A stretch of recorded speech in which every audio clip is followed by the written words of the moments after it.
Salut les makers et graphistes en herbe, on va voir aujourd'hui comment donner à une photo un effet un peu maquette de train avec Adobe Photoshop.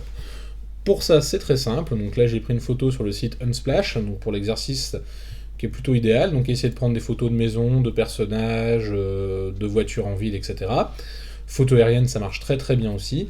Ensuite, donc ici, donc, j'ai pris une photo basique pour l'exercice.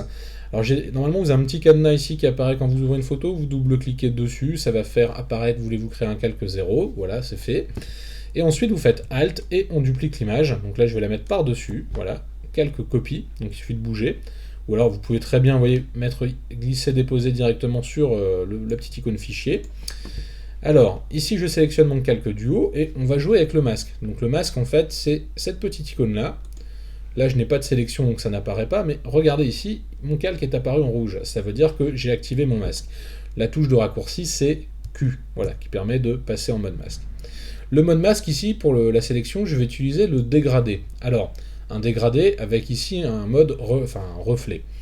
Donc, il va être symétrique. Ici, vous voyez, je viens appliquer mon dégradé, voilà, comme ceci. Je vais même un peu l'exagérer comme ceci, voilà. Hop.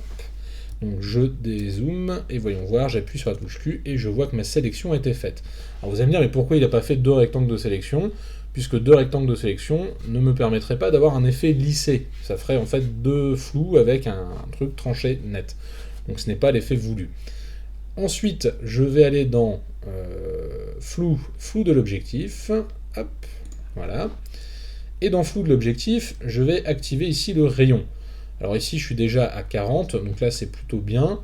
Alors, vous voyez pourquoi j'ai une image par-dessus. Je ne sais pas si vous voyez l'image en bas, elle est légèrement, vous voyez, elle est légèrement transparente. Donc ici, je clique sur OK. Bon, ça ne posera aucun problème. Je désélectionne. Commande ou CTRL D si vous êtes sur PC. Voilà. Donc ici, vous voyez, l'image était légèrement transparente, mais comme j'ai l'image en dessous, ça ne pose aucun problème, puisque forcément, le flou va faire que l'image va se contracter un peu. Une fois que je suis ici, le problème, c'est que mon fêtage de toit ou le muret a un peu disparu, ce qui pourrait donner un peu cet effet maquette. Et bien pour ça, on va créer un masque de fusion. Donc je clique ici sur la petite icône en bas sur votre droite, ajouter un masque de fusion, il est blanc.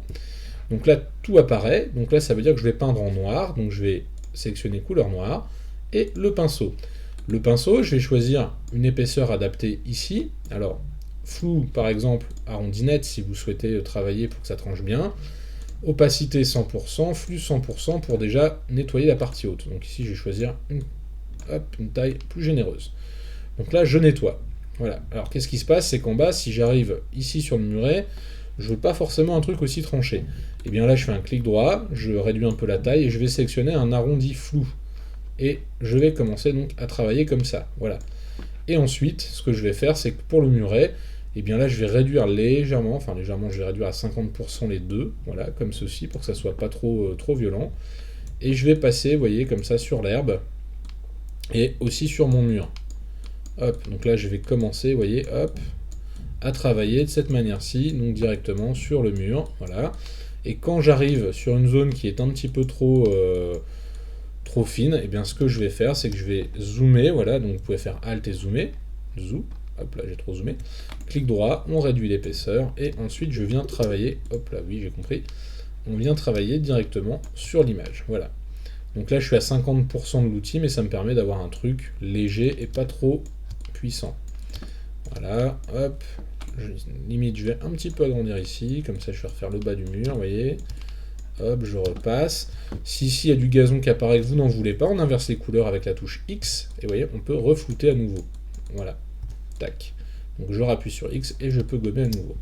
Donc ça permet de travailler donc X, et ici je reprends un peu d'herbe. Là X et j'enlève, vous voyez, hop, et là je viens chercher ma dernière pierre. Si j'ai trop d'herbe, hop, je refais un petit effet de flou. Voilà, bon là j'ai fait mon petit effet maquette, on peut déjà comparer entre avant-après, vous voyez, hop, avant-après, mais sur une maquette, donc là je resélectionne l'image, on a souvent des couleurs très vives. Et bien pour ça, je vais appliquer un calque de réglage. Donc juste à côté du masque de fusion, on a une petite icône, calque de remplissage ou de réglage. Ici, je vais choisir teinte et saturation. Voilà. Je vais choisir donc les rouges, puisque j'en ai pas mal et ça claque. Donc là, je vais augmenter ma saturation.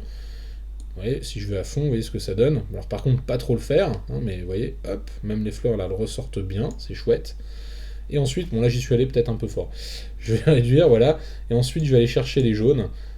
Hop, pareil, vous voyez, je pousse un peu les jaunes, voilà, donner un peu cet effet maquette, jouet, plastique, voilà, à ma photo. Et bien, une fois que c'est fait, j'ai réussi donc l'exercice. Donc ce que je vous invite, c'est à aller sur Unsplash et à reproduire cet exercice. Donc on se rappelle qu'on utilise le masque, on utilise pour la sélection tout simplement un dégradé avec reflet, et ensuite on va aller directement dans l'outil filtre flou de l'objectif. Voilà.